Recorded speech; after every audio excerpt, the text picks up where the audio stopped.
again. Dropping them gems, Daniela. What? Oh, like, I can't get that ball. I'm too old. I was like, no, you're not. And by the way, you're the only one talking about your age. We could go on for 2 hours. This could be one of them long 3-hour streams, but we're booked and busy.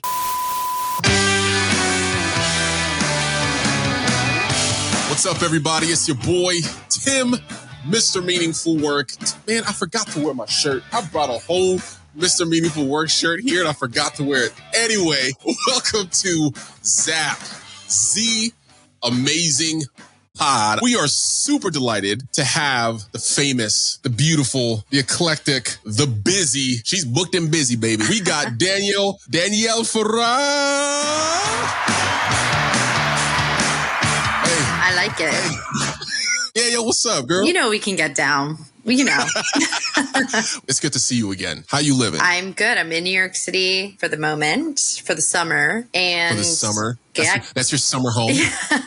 We got some travel lining up for the fall. So starting to get a little bit busier, but it's been good to have some downtime in New York City and in Connecticut with the fam. Yeah, just celebrated 26 on Tuesday.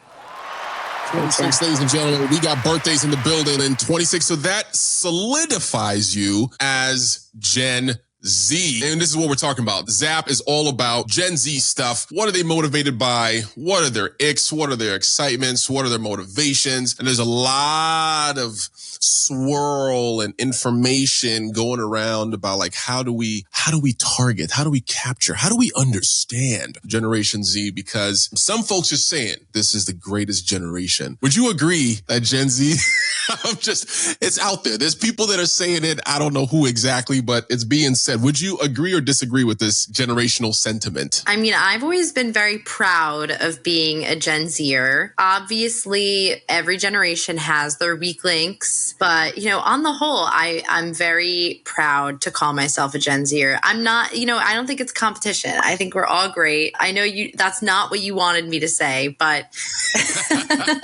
you wanted to fight. Come on, Danielle.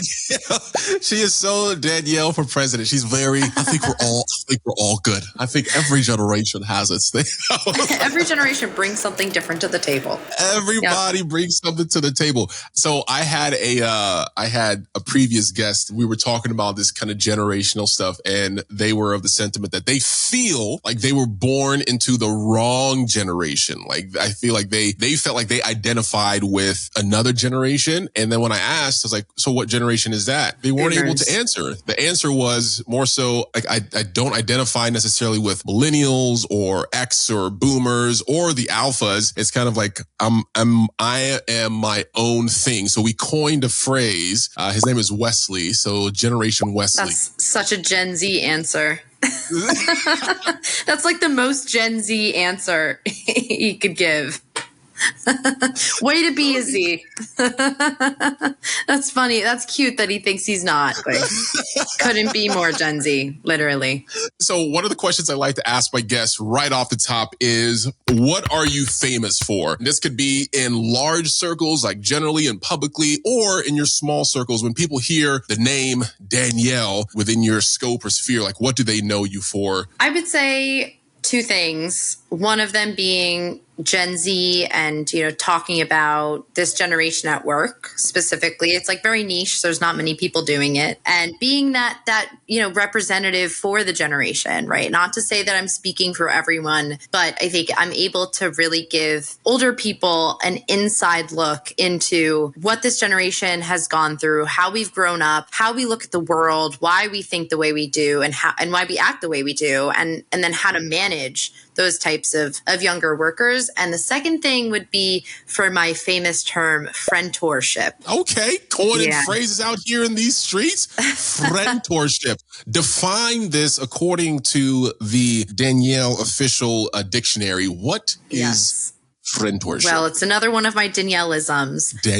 Essentially, Friendtorship is a mutually authentic, beneficial, and vulnerable relationship between 2 people where there is no power dynamic, and it's based on the 3 L's. What can I leave? What can I learn? And what can I leverage? who knew that she was a gem dropper? I hope y'all brought your baskets because you are dropping gems out here. So we got the term friendtorship and we got a framework, the 3Ls. Turn them back around. The 3Ls, what, again, the foundations of friendtorship are what? First, what can I leave? What can I share with someone else? And what lessons can I teach? What can I leave for the next generation? What can I learn? What can I learn from someone else? When am I vulnerable enough to admit that I don't know, that I want to know? And third, what can I leverage? So how can I leverage the information that I'm learning and leaving and how people are receiving that to succeed and accomplish my goals? Yeah, uplift others. Leave, learn, leverage. That is how you can be a friendtor. If you're watching this on YouTube, put something in the comments so you can remember this. Document this for yourself so that you can remember the 3Ls.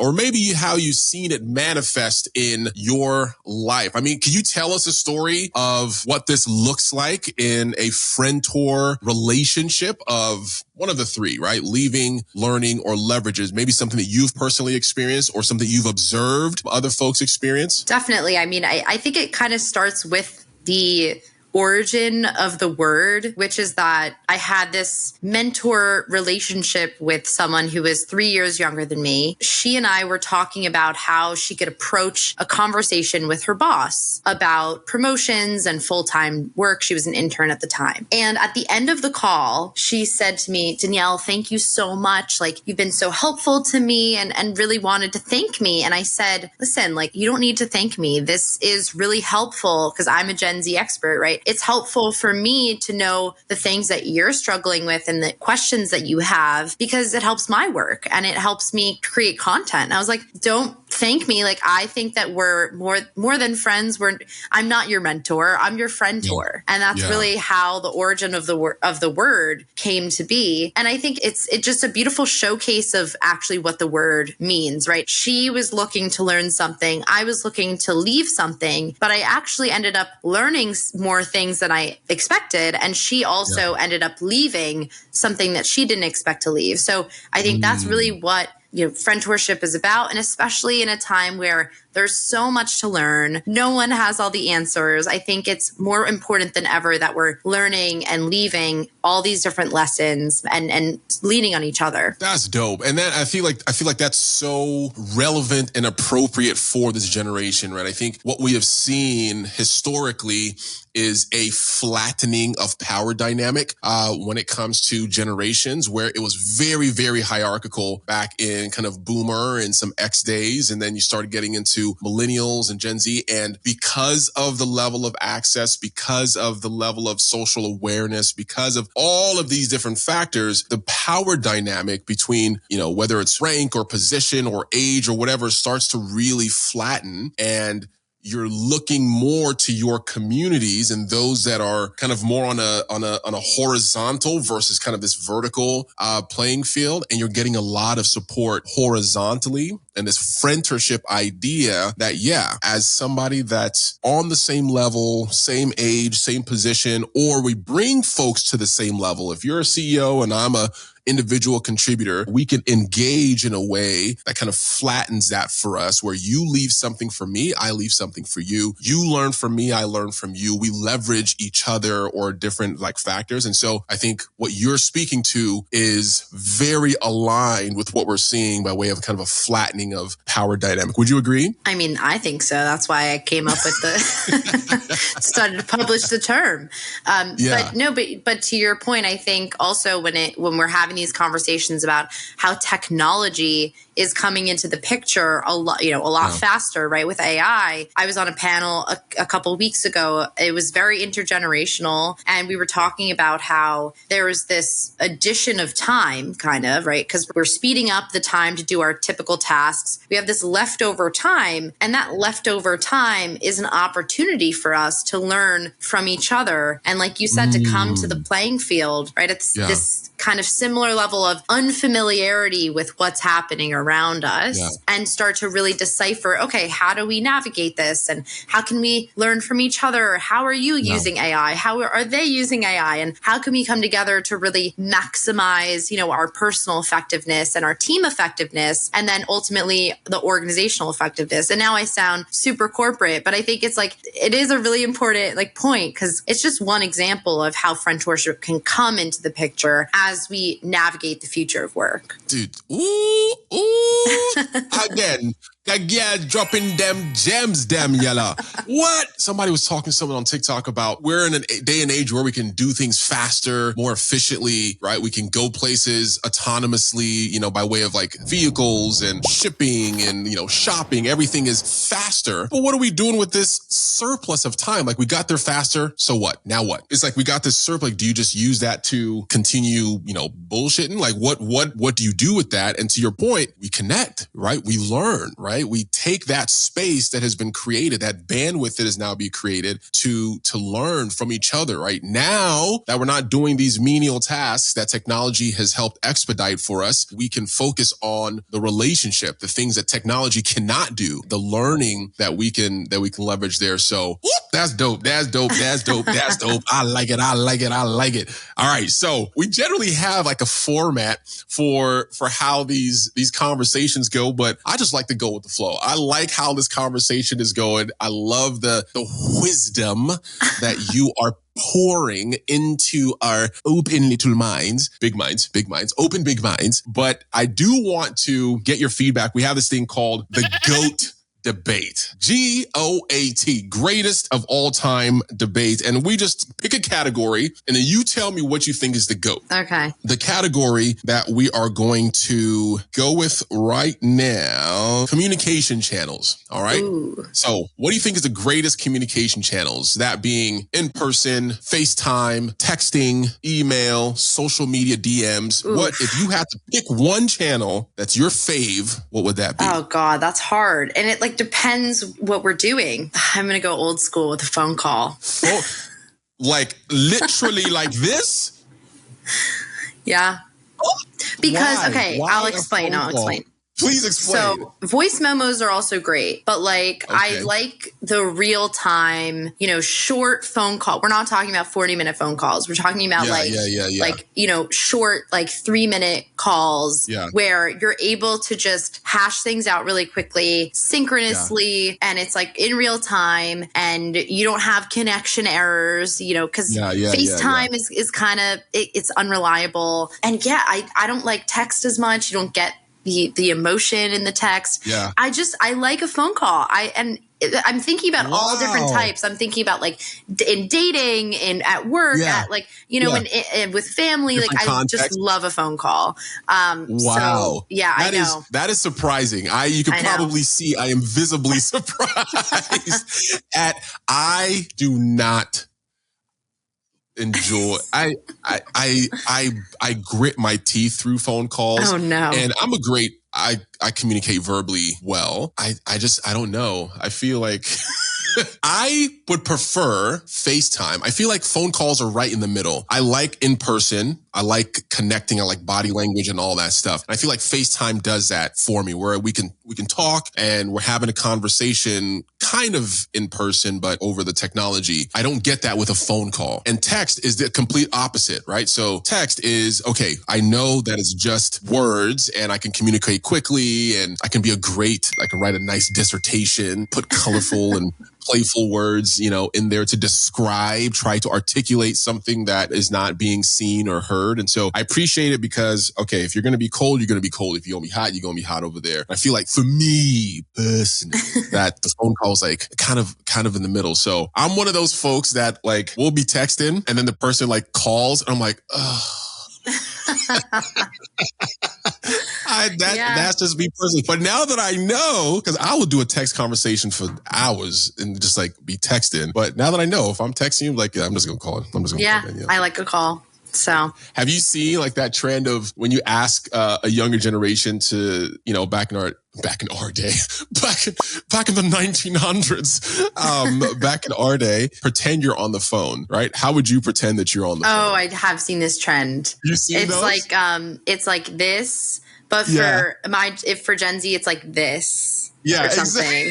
Yeah, I did see that. I don't know. I would still go like this because I grew up in a millennial dominant household because I'm the youngest of three. You know, I'm on the border. I'm 26, so I'm definitely Gen Z, but I have the familiarity with the millennial culture. Yeah. Thankfully. Yeah. There's still some things that have crossed over in my, every time I see this, I'm a Nigerian. And so I'm just imagining like an older Nigerian parent. It's like, you want to slap yourself? Why are you slapping your own face? Eh?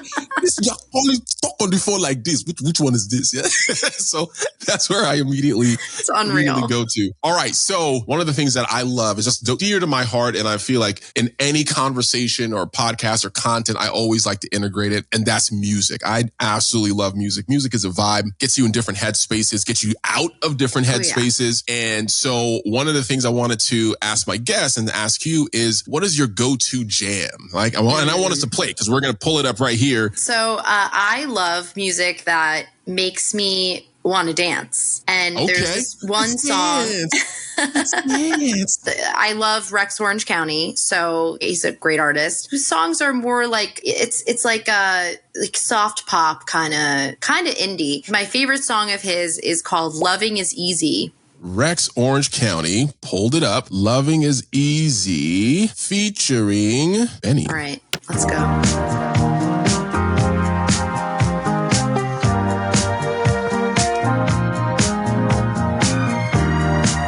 Ooh, the strings? I know. Loving is easy. You have me fucked up. It used to be so hard to see. It's easy to dance to, right? This is perfect. I'll play this whole song. I know. And it will end the entire episode. That is, okay. It's There's a bop. Two things I want to. It is a whole bop. Probably not something I would have like looked for and picked up, but now that I hear it, it's going to be on my playlist because I love instrumentals. Yeah. When I hear those violins, and I love how voice plays into music, right? So it's not overpowering. He has like a very, I wouldn't call it silky, but like it's a very like subtly strong. Subtly, you out here just coining subtle strength. He got that subtly strong voice. That just wait, it gets better. Like the whole, I mean, the melodies, like it gets like crazy. That song definitely for everyone watching. Listen to the whole thing. I can just imagine pulling up next to you in a car, and you're like listening to the song, and I look over. Oh yeah, and you're just like, I don't like just singing at the top of your. I actually, and I saw him perform at Red Rocks in Colorado. Colorado, that's my heart. Unreal. Colorado is my heart. Yeah. That is dope. That place has the best acoustics. Like any type of music, but particularly for that. Yeah. Red Rocks. Shout out to Red Rocks Amphitheater, Colorado. We out here. All right. So last question. We're gonna wrap up here with Danielle Farage. We could go on for 2 hours. This could be one of them long 3-hour streams, but we're booked and busy. We're booked and busy. We got things to do. She got things to do. I'm literally in my work office right now. Like I got emails to respond to and stuff. So I sent you a list of 4 questions, and you were to pick one of them that we would talk about as we wrap up. Which one did you pick? 4.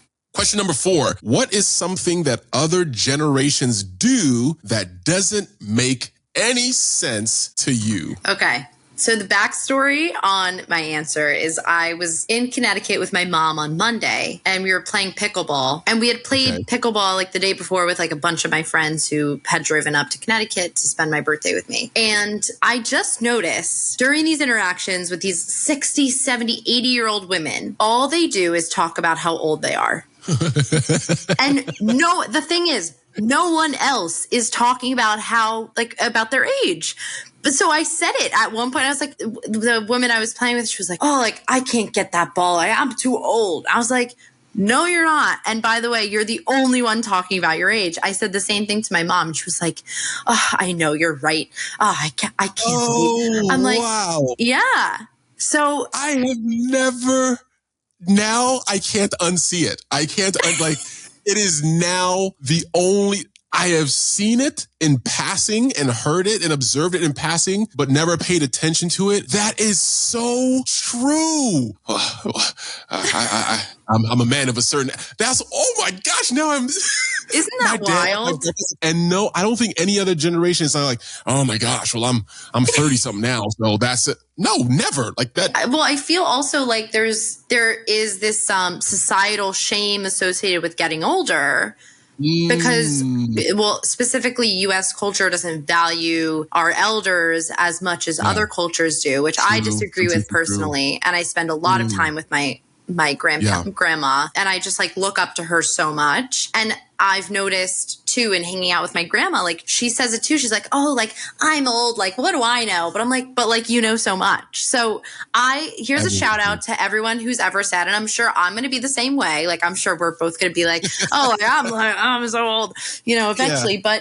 But I think like shout out, like if you notice yourself sort of aging yourself or saying, oh, I'm so old, I don't know anything, like stop, like please stop. And like no one is talking about how old or how young you are. Like no one cares, right? Except for you. So get it in check. Get it in check. And you actually just, because I was going to say, hey, do you have any advice or closing words for folks? I don't know if you have anything to do, but I mean, that segued perfectly into appreciate. I think there's the part that, not that you're the only one that cares, like nobody's really studying that, but there's something to be appreciated about the experience that comes with age, or the perspective, right, that comes with age. I was trying to get inspiration for the pod last night, so I was watching some YouTube stuff, and there was Generation Z, like Nigerian kids, and then like elders, and they were having this battle of the elders were saying like, I have the right to respect. You must respect me. Da, da, da, da. And what can we learn from you? You young something. And then they kind of got to a middle at some point. To your point, right? Folks can learn from each other's perspective. There's things that these older generations have seen or experienced or have perspective on that only age allows for, right? Only time and space allows for. And so, yeah, to your point, like if you're ever using age as a excuse or a crutch or a fallback, it's like, nah, celebrate it. That is many scores of years, many decades, close to centuries on this planet that us whippersnappers don't have. So. Yeah, and like to that point, like use it to your advantage, right? Like I've done as a Gen Zer, I could speak about Gen Z at work because I am a Gen Zer at work, and that's why I'm using that's how I'm using my age to my advantage at the moment, and like I can only build from here. Yeah. I love it. Ladies and gentlemen, that was Danielle Farage. Thank you so much for joining us on Zap Z Amazing Pod. If you enjoyed today's episode, if there's anything that resonated with you, leave us a comment if you're watching on YouTube. Download it if you're listening on Spotify or Apple. If you have any questions, thoughts, feedback, guests that you think would be great to talk about all things Gen Z, please shoot me an email, tim@mrmeaningfulwork.com. Again, that's tim@mrmeaningfulwork.com. Follow Danielle. She is a LinkedIn top voice. She is on all socials. She is a travel blogger. She is out here doing the things. Hey, we got the hearts. Oh, I don't know if mine does it. Maybe not. Oh, yes, we got it. Ladies and gentlemen, that is Zap. Thank you so much. We will catch you next time. Peace. Dance out.